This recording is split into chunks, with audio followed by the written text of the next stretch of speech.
ভারত কি ততই বাংলাদেশের ওপর চাপ বাড়াচ্ছে?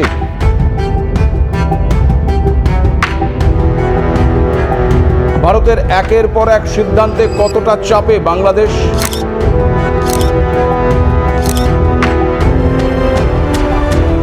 ফেব্রুয়ারিতে নির্বাচন ঘোষণার আগেই কি পতন ঘটতে পারে মোহাম্মদ ইউনূসের অন্তর্বর্তী সরকারে?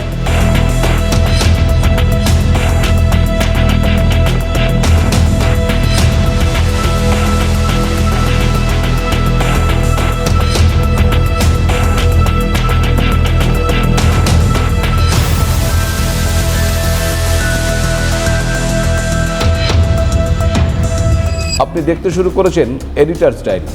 আমি ভাস্কর দত্ত আপনাদেরকে স্বাগত জানাই আরও একটি এপিসোডে। শেখ হাসিনার দেশ ত্যাগের পর 1 বছর পেরিয়ে গেছে, কিন্তু তারপরেও বাংলাদেশ এখনও সোজা হয়ে দাঁড়াতে পারেনি। মূল্যবৃদ্ধি থেকে বেকারত্বের সমস্যায় জর্জরিত দেশটির অন্তর্বর্তী সরকার নিজের দেশের মানুষের থেকে পাকিস্তানের কথাই কি এখন বেশি ভাবছে? যে পাকিস্তানের সাথে যুদ্ধ করে মূলত বাংলাদেশের জন্ম, সেই পাকিস্তানের সাথেই এখন তাদের গলায় গলায় বন্ধুত্ব। যে ভারতের সাহায্য ছাড়া বাংলাদেশ জিততে পারত না, সেই ভারতকে উদ্দেশ্য করে আবার বাংলাদেশ বলছে পাকিস্তানের সাথে তাদের সম্পর্ক নিয়ে ভারতের কথা বলার কোনো অধিকার নেই।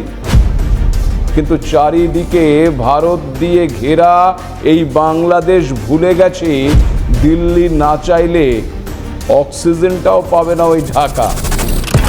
বাংলাদেশের এই ভারত বিরোধী মনোভাবের ফলে ক্রমেই কি বাংলাদেশের ওপর চাপ বাড়াচ্ছে দিল্লি? বাংলাদেশের একাধিক পণ্যের রপ্তানিতে একাধিক শর্ত আরোপ করেছে ভারত। এবার সেই তালিকায় যুক্ত হয়েছে পাট ও পাটজাত দ্রব্য।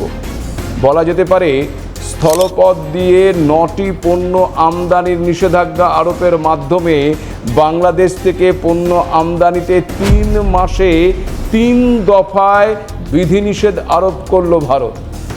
সোমবার directorate general of foreign trade স্পষ্ট জানিয়ে দিয়েছে যে ভারত বাংলাদেশ থেকে সমস্ত স্থলপথ দিয়ে পাটজাত দ্রব্য বা দড়ি আমদানির ওপর নিষেধাজ্ঞা আরোপ করছে। অর্থাৎ বাংলাদেশ আর ওই স্থলপথ দিয়ে ভারতে পাট বা পাট জাতীয় পণ্যের কাপড়, পাটের দড়ি কিংবা পাটের তৈরি বস্তা বা ব্যাগ আর রপ্তানি করতে পারবে না। জলপথে একমাত্র মুম্বাইয়ের ওই নভসেবা বন্দরের মাধ্যমেই এই পণ্যগুলো রপ্তানি করতে পারবে। আপনাদের জানাই, এর আগে 8ই এপ্রিল অন্য দেশে পণ্য রপ্তানির জন্য বাংলাদেশকে দেওয়া ট্রান্সশিপমেন্ট সুবিধে বাতিল করেছিল ভারত। 2020 সালের 29শে জুন বাংলাদেশ আর ভারতের মধ্যে এই চুক্তি হয়েছিল। ট্রান্সশিপমেন্ট প্রক্রিয়া চালু থাকবে দুদেশের মধ্যে। এই ট্রান্সশিপমেন্ট প্রক্রিয়াটা কি? ট্রান্সশিপমেন্ট প্রক্রিয়ার মাধ্যমে ভারতের ভূখণ্ড ব্যবহার করে বাংলাদেশের পণ্য তৃতীয় কোনো দেশে পাঠাতে পারবে।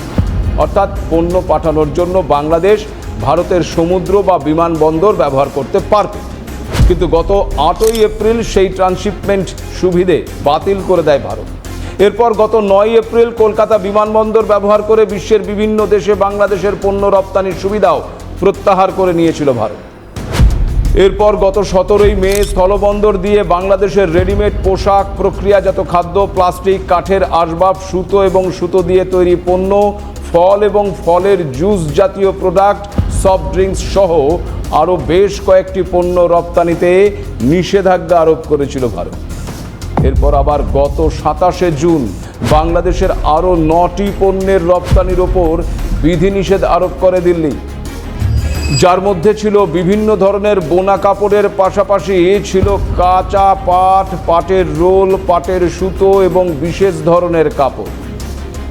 এবার প্রায় সমস্ত পাটজাত পণ্যের রপ্তানির ওপরেই নিষেধাজ্ঞা আরোপ করল ভারতের ডিজিএফটি। এতদিন বাংলাদেশ থেকে ভারতে পাট ও পাটজাত পণ্যের প্রায় 99% রপ্তানি হতো স্থলপথ দিয়ে। বাংলাদেশের সরকারি হিসেব বলছে 2025-এর মার্চ মাস পর্যন্ত ভারত সহ মোট 12টি দেশে 698 কোটি টাকার কাঁচা পাট রপ্তানি করেছে বাংলাদেশ, যার মধ্যে শুধু ভারতেই 448 কোটি টাকারও বেশি মূল্যের কাঁচা পাট রপ্তানি করা হয়েছে। আর এর পুরোটাই হয়েছে ওই স্থলবন্দর দিয়ে।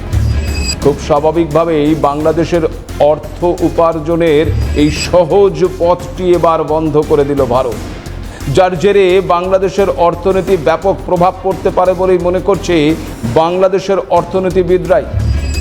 বাংলাদেশের অর্থনীতির বেহাল অবস্থার তথ্য গত 5ই আগস্টের বর্ষপূর্তিতে ভরসাহীন ইউনূসের ফুরোচ্ছেদিন এই শীর্ষক এপিসোডে আপনাদের সামনে তুলে ধরেছিলাম। তাতে কেউ কেউ বলেছিলেন বাংলাদেশ ইউনূসের আমলে নাকি ভালো আছে। আসুন এবার একটু বাংলাদেশের সংবাদ মাধ্যমের প্রতিবেদন আপনাদের সামনে তুলে ধরি। যদিও শেখ হাসিনার আমলের মতো ইউনূসের আমলেও বাংলাদেশের সংবাদ মাধ্যমের কণ্ঠরোধের অভিযোগ উঠেছে বারবার, তবুও কিছু সংবাদ মাধ্যম আছে যারা সাহসিকতার পরিচয় রাখে।